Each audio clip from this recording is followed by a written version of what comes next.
আসসালামু আলাইকুম। দেখেন তুফান মুভির পোস্টার দেখা যাচ্ছে। সো তার মানে তুফান দেখতে গিয়েছিলাম।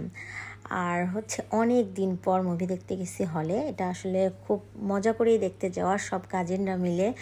আর আমাদের সুপারস্টার শাকিব খান অনেক ভালো অভিনয় করেছে, দেখে ট্রেলার দেখে মনে হয়েছে। সো সবাই মিলে দেখতে গিয়েছিলাম। বাচ্চা কাচ্চারাও খুব মজা করছিল। অনেক বছর পর, ওরা তো কখনো হলেই দেখেনি ছবি, এজন্য ওদের আরও বেশি মজা লাগছিল। তো কাজিনরা একসাথে হওয়া মানে তো একটু ফাজলামো, মজা, এনজয় করা। তো এই তো শুরু হয়ে গেল। পতাকাকে আমরা একটু সালাম দিচ্ছিলাম মজা করেই। দেন আমাদের শাকিব খানের পদচারণা, খুব ভালো অভিনয় করেছে, তার চরিত্রটা ফুটিয়ে তুলেছে।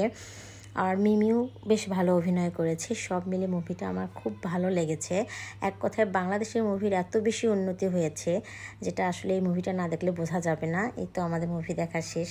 আমরা 9টা to 12টার শো দেখেছিলাম ইচ্ছা করে, যেন ভিড় কম হয়, কারণ অনেক অনেক বেশি ভিড়, টিকিট পাওয়া যাবে না, এরকম ঝামেলায় যেন না পড়ি। দেন আমরা বাসায় যাচ্ছি।